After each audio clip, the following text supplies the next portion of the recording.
This vlogging is not for the faint-hearted. A lot of curious, a lot of stares. Curious what's happening, what's she doing. You have to have a very thick skin to make videos in the market. I'm getting a lot of stares, a lot of look, a lot of what are things doing here. Alright guys. Hey people, moodly darling, today I'm going straight to the topic of today, which is traditional things that is still relevant in our modern day life, our today's activities. Blast, more like blast from the past. So people, I woke up this morning, I had this very serious urge to eat my grandma's pepper sauce. You probably know in Yoruba as Alatasweswe. And what will get me that Alatasweswe pepper is my grinding stone. I have a grinding stone, by the way. It is my backyard that I use. I'm a old school, I'm a new school. Anyone you want, it full grounds. You know, so I went to the back of my house to use my grinding stone. Thanks to my grandma, we got rest her soul. She taught me a lot of traditional things to use that I still use now in my kitchen. My kitchen is modern, by the way. I'll show you one of these days. Of course, it's in some of my videos, but I still have those archaic old beliefs that I use, values that my grandma passed on to me. So I made myself that's for that grinding stone I'm talking about. It will give you that coercive, you know, I don't know how to explain it. There's this myth that the grinding stone makes that pepper very tasty. I don't know how true it is, but I think that with time I've been able to experiment and say that it's really true, because your blender will not give you that consistency. It will give you that coercive, native, infused kind of taste. There's no logic behind it, but you use your blender, and now cut that blender would slice that seed into two, but your grinding stone would just give you that. You know what I'm saying? So I made my pepper with my grinding stone. I put a ring inside. I bleached my red oil. So I bleached my oil and I made myself very soft white rice. That was all I felt like eating today. So while I was grinding this pepper, you know, it got struck in me that a lot of traditional things that our forefathers used to use then still exist now in our modern kitchen that we use. I don't know how aware you are. Okay, I promise you, my people, that I want my channel to be an educative channel that will give us information, will educate us and let us know. Ha, NEPA again. NEPA, take your time, oh. Take your time, oh. Let me tell you a quick story here. I remember one time when I was quite very young, my mom told me to go to the kitchen and get igbako for her. I went to the kitchen, I was just saying, igbako. What is igbako? You know, our kids now, they tell them to go and take something. They tell you, Mom, what is that? But you know, one time we were always very timid and scared. If you say one thing, Nigerian mother will just give you slap before straight up. So I went to the kitchen. I was just trying to look for what was igbako. I was scared to say yes or no. I don't know what igbako means. After so much waiting that I already pee on my body, my mom came and said, "This is it all day. Look at it now." Like, oh, spatula. You know, that's the same thing I did to my son recently. I tested him. I said, "Korede, go to the kitchen and get me igbako." Like normally went. It felt like I was to go and figure it out. So he went there. After some minutes, I asked him and said this. He said, "Oh, spatula." It really took me back down memory lane. That's the same thing that happened to me then. You know, igbako that we use for taking our mala, our eba. We made it to make it look very pretty and fine to eat. But like nowadays that we have the way our swallows are wrapped, that makes it look very attractive, sleek, and you know, these are modern kitchen restaurants that they'll wrap the swallow as if it is a what is it called? Like bread rolls, very pretty. Then we use the backcourt then to take. You have it back in your kitchen, you have omorogu in your kitchen then. But nowadays, I don't think we have what this is. What we have are modernized spatulas we use. We even use all these flip flop, all these plastic spoons, scooping spoons we use in the kitchen. In those days, it wasn't there. We only have beads that we use now, traditional weddings. In the old days, brides to be wear beads. But now, of course, there'll be a little bit of infusion into the beads now. There's modernization. Oh, these climate treasures I've talked about, they never go out of style. They are still in existence. So I say blast from the past. They still very relevant. We can water and peace too. That's the logo of them all. It was there in the old days. It's still there in the modern day now. Just like we have our Panadol and our Pando. If it's not Panadol, it can't be like Panadol. I'm very sure you know that advert. If you know be Panadol, it cannot be like Panadol. You know, that's what context of pounded yam and Poundo. Poundo for modern people. But if you know, that succulent that you drag it like with your correct egusi soup infused in iru. That's for the pounded yam. So we use our mortar and pestle to get that pounded yam. In those days, our forefathers were using mortar and pestle, and we are still using mortar and pestle in our present day in our modern kitchens. Like for me, for myself, I have it in my kitchen. I found yam. I don't have to process up, but I just use that one to do other things. But don't talk about the real yam.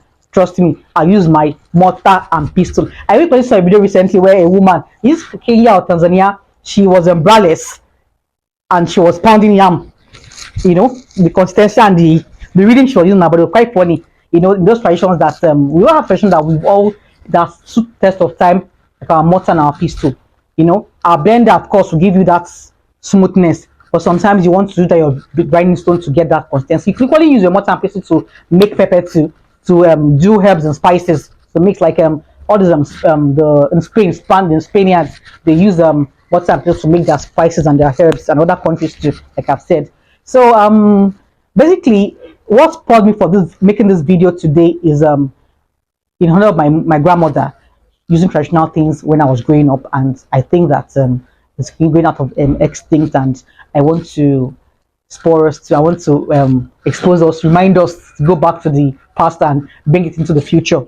And this is that's very much around stone, mortar and pestle, palm kernel extracts. You know, my son, now what we have in our modern kitchen now is our blender as opposed to grinding stone. We have our insecticide as opposed to this palm kernel extract that our forefathers always use. Then you just put it on the floor, put light your matches to it, and the smoke chases there's a palm kernel shaft that is extracted from palm kernel oil, what we probably know as banga, but that's shaft that we extract from it.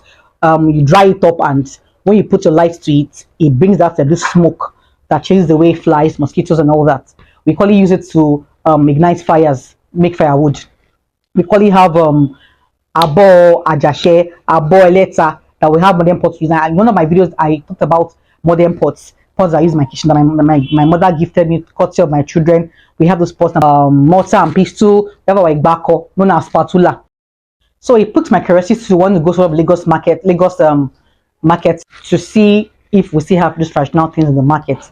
And I'm glad to tell you that, oh yes, I saw a lot of things.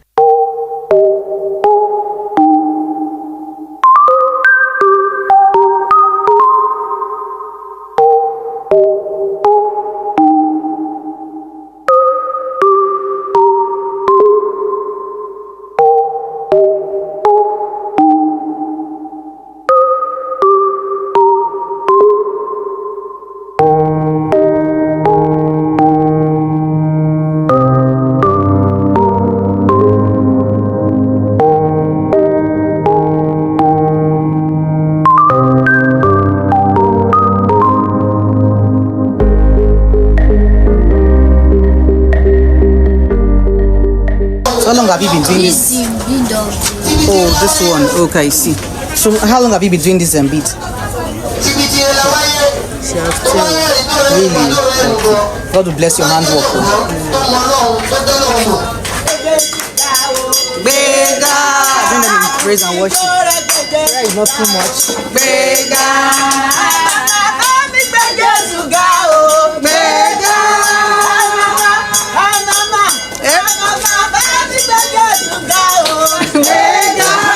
Prayer is starts every time, everything.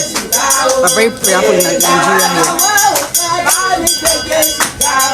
Bega, bega.